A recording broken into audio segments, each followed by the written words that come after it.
नाही, त्यांच्या प्रदेश अध्यक्षांनी काय बोलावं तो त्यांचा अधिकार आहे.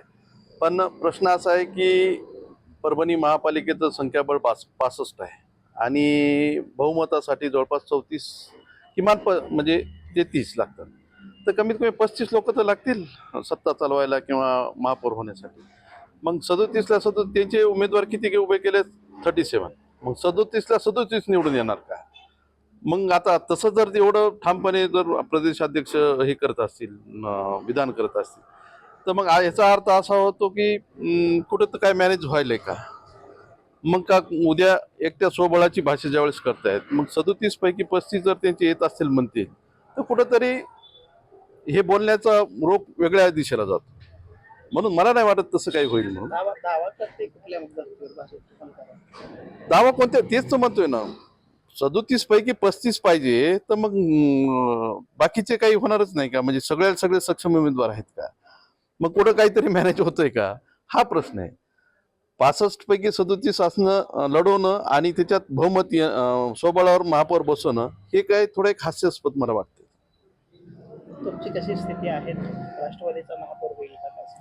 परभणीमध्ये फक्त राष्ट्रवादी काँग्रेस पक्षच असा आहे की 63 जागेवर लढत होता. 2 प्रभाग आम्ही पवारसाहेबांच्या गटाला दिल्या आणि 57 जागा 14 प्रभाग आम्ही स्वतः लढवतोय. 57 पैकी आज आम्ही प्रत्येक प्रभागामध्ये आमची सर्व काँग्रेस असेल किंवा मुबाटा असेल किंवा इतर पक्षाची सर्व सक्षम आम्हीच आहेत सध्या.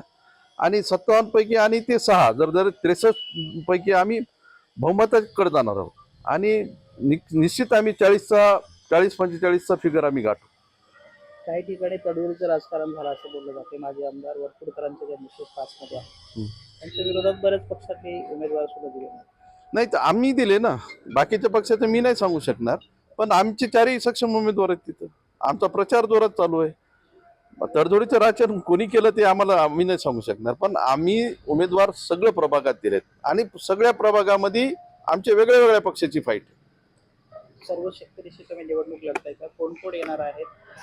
प्रचार सभा कोणाच्या होणार आहेत? काय कसं?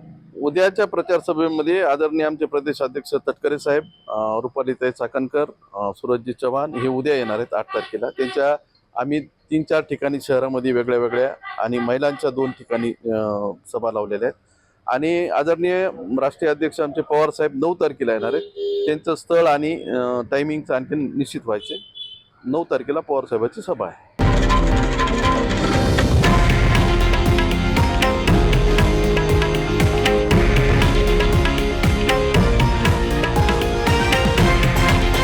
हे आहे देशातील नंबर 1 न्यूज नेटवर्क आणि आपण पाहत आहात TV9 मराठी, एकमेव.